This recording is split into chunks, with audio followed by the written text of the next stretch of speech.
Eh bien, salut à tous, bienvenue dans les brèves de l'Écho.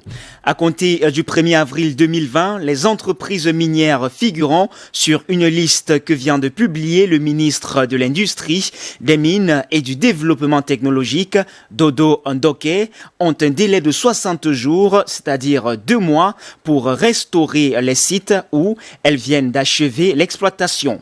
Faute de respect de cette prescription du gouvernement camerounais, souligne le membre du gouvernement, ces entreprises en activité principalement dans la région de l'Est et de l'Adamawa se verront retirer les permis d'exploitation artisanale ou semi-mécanisés des minerais au Cameroun.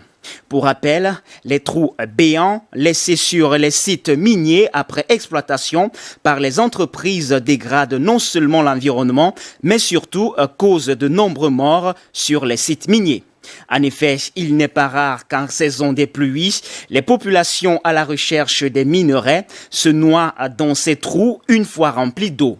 À titre d'illustration, dans un rapport rendu public début 2018, l'organisation non gouvernementale Forêt et Développement, en abrégé FODER, pointait au moins 43 décès d'orpailleurs dans les trous non refermés par les entreprises minières dans la région de l'Est, au Cameroun. Pourtant, la législation en vigueur dans le pays impose aux exploitants miniers de refermer les trous et autres tranchées creusées au moment de la recherche de l'or, une fois l'exploitation achevée sur le site.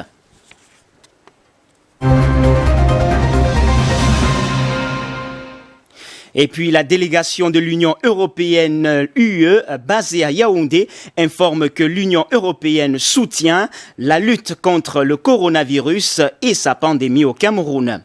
Dans ce sens, indique la représentation diplomatique, une subvention de 11 millions d'euros, soit près de 7,2 milliards de francs CFA, a été débloquée en faveur du Cameroun. Des systèmes de santé solides sont essentiels pour lutter contre la pandémie de coronavirus. Avec notre soutien, nous contribuerons à renforcer les systèmes des soins de santé dans les pays partenaires afin qu'ils soient en mesure de traiter les personnes touchées et de contenir la propagation du coronavirus, déclare ainsi la délégation de l'Union européenne au Cameroun. En dehors de l'Union européenne, le pays attend également un soutien financier de partenaires multilatéraux comme la Banque mondiale qui a annoncé le 3 mars dernier qu'elle est disposée à fournir une aide rapide d'un montant allant jusqu'à 12 milliards de dollars, soit plus de 700 000 milliards de francs CFA pour permettre aux États membres de cette institution financière internationale, dont le Cameroun, de faire face à l'épidémie du coronavirus. Et puis toujours dans la même lancée, le Fonds monétaire international FMI a accordé son aide à la Tunisie déjà sous perfusion et a donné son feu vert pour un prêt d'urgence de 745 millions de dollars. Cette enveloppe équivalente à 2 milliards 160 millions de dinars tunisiens permettra de financer une bonne partie du plan d'aide annoncé par la Tunisie. Ce plan prévoit une augmentation des dépenses de santé, un renforcement des filets de protection sociale et un soutien aux petites et moyennes entreprises. Le choc provoqué par l'épidémie de coronavirus est assez rude. L'institution de Washington s'attend à une contraction de 4,3% du produit intérieur brut cette année. Si cette perspective se confirme, le pays connaîtra la pire récession depuis son indépendance en 1956. Ce prêt doit ainsi permettre de garantir de nouveau des réserves internationales avec comme objectif celui de mobiliser des financements supplémentaires auprès des bailleurs. Le FMI le souligne d'ailleurs à demi-mot.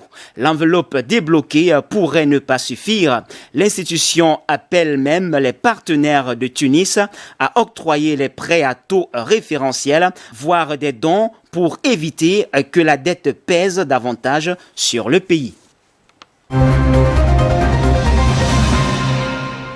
Et puis au Venezuela, le pays est à court d'essence.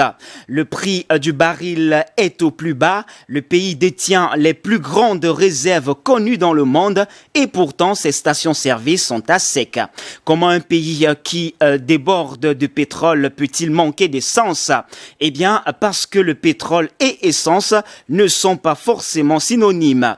Pour avoir de l'essence, il faut pouvoir raffiner le pétrole brut extrait des réserves et c'est justement ce que n'arrive plus à faire le Venezuela. Cela s'explique par la très grande crise économique que traverse le pays depuis 7 ans. Minée par la mauvaise gestion et la corruption, l'entreprise publique pétrolière PDVSA a vu sa production fondre et ses infrastructures se détériorer au fil des ans. De plus de 3 millions de barils il y a 10 ans, le pays n'en produit plus qu'environ 700 000 aujourd'hui.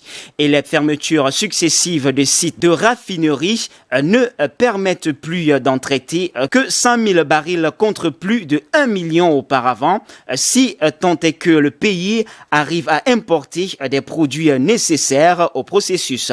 Donc, non seulement le Venezuela doit importer ses produits, mais il doit aussi importer de l'essence car la consommation des Vénézuéliens est bien supérieure à la capacité actuelle de production. Et c'est de plus en plus difficile, en particulier dans ce contexte actuel de crise de coronavirus. Et puis on reste focalisé sur le pétrole. L'accord de l'OPEP et de ses partenaires pour endiguer la chute des cours du brut a été qualifié d'historique en Afrique et a été salué à la fois par le président américain Donald Trump, par le roi Salman d'Arabie Saoudite et par le président russe Vladimir Poutine. Une réduction de 2,5 millions de barils par jour. Cela représente le quart de la production quotidienne de pétrole en Russie. Et cette réduction paraît d'autant plus importante qu'il y a un mois, la Russie avait refusé catégoriquement une baisse qui aurait alors été 2 fois moins importante.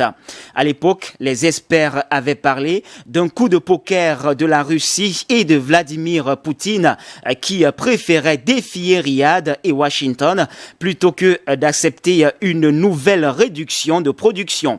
Avec à la tête de cette offensive, le tout-puissant patron de Rosneft, Igor Sevchin, numéro 1 du plus grand groupe pétrolier russe et proche de Vladimir Poutine. Un mois plus tard, les cours du baril et du rouble se sont effondrés et la Russie est contrainte d'accepter cet accord. Entre-temps, l'épidémie de coronavirus est devenue mondiale et la baisse calculée du prix de pétrole s'est transformée en dégringolade incontrôlable. Toutefois, cet accord est indispensable pour maintenir la stabilité du marché selon la Chambre africaine de l'énergie. Un accord qui met fin à des mois de chute des cours du pétrole. Le prix est en effet descendu en dessous de $20 le baril.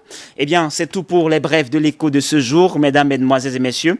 Merci de nous avoir suivis. Les informations se poursuivent sur notre antenne naturellement d'IBS Télévision. Alors, restez donc des nôtres.